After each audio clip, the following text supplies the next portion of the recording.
Well, within the reserve itself, there are a couple of feeders up at the moment. When we had a larger population of red squirrels, we had 4 squirrel feeders. Well, there's only 2 up at the moment because the population's a bit smaller. There have been 3 different red squirrels here this morning. There may be others during the day. The feeders themselves, they've got to be, well, I use peanuts in the feeders, and I put telltale sticky pads up under the lid, and when the squirrels go in to feed, their hairs stick to the pad, and I can tell if it's a grey or red squirrel that's visited. If it's just a red squirrel, we don't do anything for them apart from providing a bit of food. Try to monitor the numbers as best we can, but they come and go quite freely. If there's a grey squirrel spotted, or if there's hairs of a grey squirrel found on one of the feeders, then I'll put up special feeders with different food mix, usually a mixture of maize, sunflower seeds and peanuts. The grey squirrels like the maize, whereas the red squirrels are not too keen on it. So I'll put separate feeders up, again with hair pads on, just to verify what's visited. And if they come regularly to the feeder, sometimes I'll put up a camera trap onto the feeder, and if I see that there's one coming regularly, then I'll put a trap out close by. I'm licensed to call the grey squirrels if necessary, so I'll put the trap out. If we catch the grey, I'll dispatch it. If we catch a red, it'll be released. I've got a program, an app, if you like, a thing that attaches to the trap. It's produced by, can't remember the name, Mink Police, that's what it's called, Mink Police. If the trap goes off, there's a message sent to my phone, so I can come down right away and check what's in it, release it if it's a red, put it down if it's a grey. I'd rather do that than just examine the traps maybe twice a day. Because sometimes, you know, if you're examining in the winter time, suddenly, well, 4:30, 5 o'clock at the latest in the afternoon, when there's daylight, and then in the morning you're talking 7 o'clock. A squirrel could be caught for anything up to 12 hours or more, and if it's wet, okay, the traps have got covers over them to try and make sure they stay dry and there's food in them, so they should be alive after 12 hours, but just occasionally they get stressed out or one thing or another, they might die, but usually not. And I have to dispatch them, and the quicker they're dispatched, if they're greys, the better, the less stress they're put under. Reds, I say, are released. Now the same thing happens in a sense around the woods. If we see a grey squirrel or a grey squirrel is reported to me at the far side of the wood, then I'll maybe put up 4 traps, each with these Mink Police on them, and try and catch it. I'll do it maybe for a fortnight, put the trap up for a fortnight, and if I don't catch it within that time, then I'll take them down again, because quite often the male grey squirrels are on the move, and they've maybe just been passing through and they've been spotted. They're not resident or anything. Again, if the traps go in the middle of the night, I'll get a message to my phone I can be down here within an hour and release or dispatch accordingly. Sometimes I'll put up a hair tube. I've got one at the far side of the wood, and sometimes I'll put up one or two more. These are the sticky pads inside, and just a wee handful of food put into the tube. And if the squirrels go through, their hairs stick to the pads again, and I can tell if it's a grey or a red.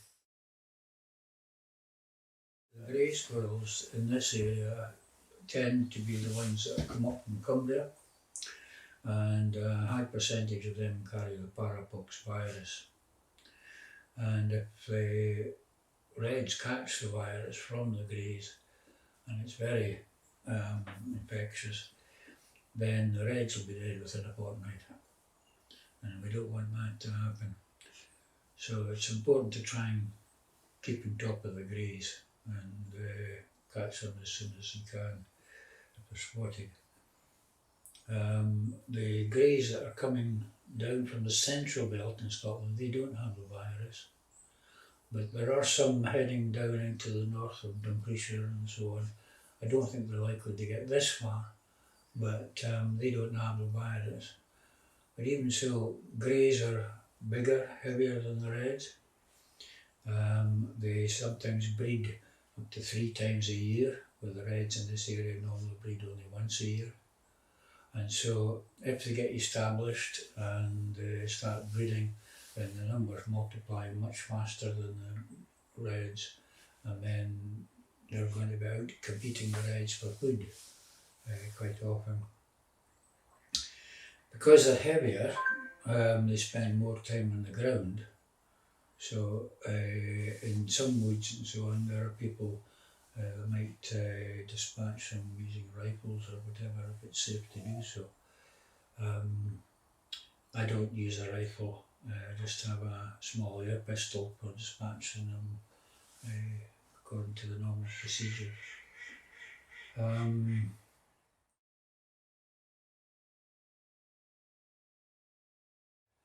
If there's a very rich harvest of beech mast or other wild food, you might get a lot of squirrels, but they don't come to the feeders or they don't come to the traps because there's so much natural food around. And in that situation, sometimes people who are doing the trapping can get very frustrated and maybe not catching what they would normally catch.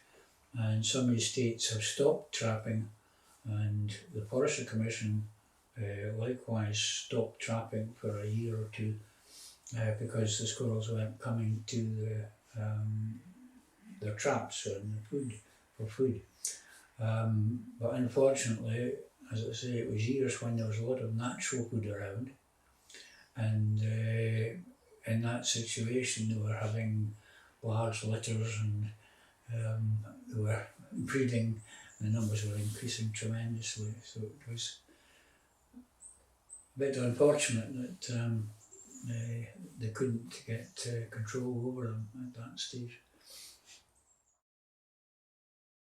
There's always going to be people who don't like killing animals full stop, and there are others that maybe come from the central belt, Edinburgh, like where they can see dozens of grey squirrels in the botanic gardens, and they get to like them and they hand feed them and all sorts of things.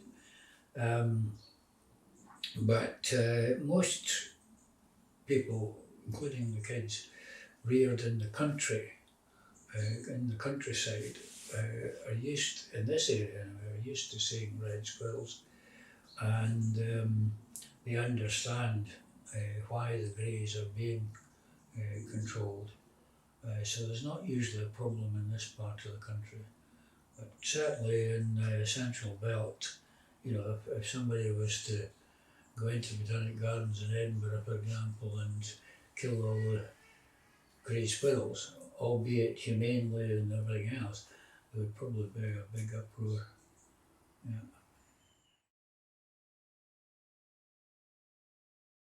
The red squirrels are native, the greys were imported from the States. the end of the 19th, beginning of the 20th century, and because they have bigger families and they breed more often, the numbers have just outstripped the reds, and most of England has no reds left. There are a few selected areas where they're still there, and the people in those areas are very conscious of the greys nearby and keep a very good close eye on the reds. Yeah. But until relatively recently, we haven't had much of a problem with grey squirrels. And in fact, in the reserve here, we haven't seen a grey squirrel in the reserve itself. In the woods, the far side, and over on the town side, up near the car park, there is the occasional grey squirrel spotted. But as I said earlier, they tend to be on the move from one area to another. The woodland here doesn't favour the grey squirrels. The food available is not suitable. They can't live on seeds from the pine cones, for example, on their own. They've got to have acorns and beech moss and all this sort of stuff. And, so the area favours the red squirrels here, and as long as that continues, I'll be happy.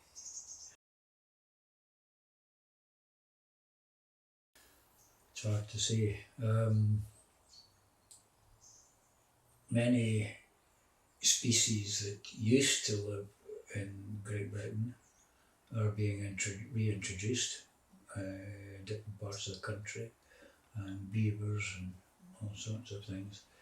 The greys never were here, so it is a slightly different story.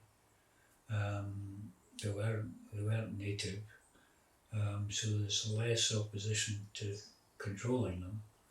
But as we said, in areas that where people haven't seen anything but greys for 40 years or more, there's likely to be quite a strong reaction against removing them, and they may well be quite keen to reintroduce the reds, but possibly not get rid of the greys at the same time. So. We're lucky in the south of Scotland in that traditionally it's red territory, and we want to try and keep it that way as much as possible. Yeah, thank you. Okay.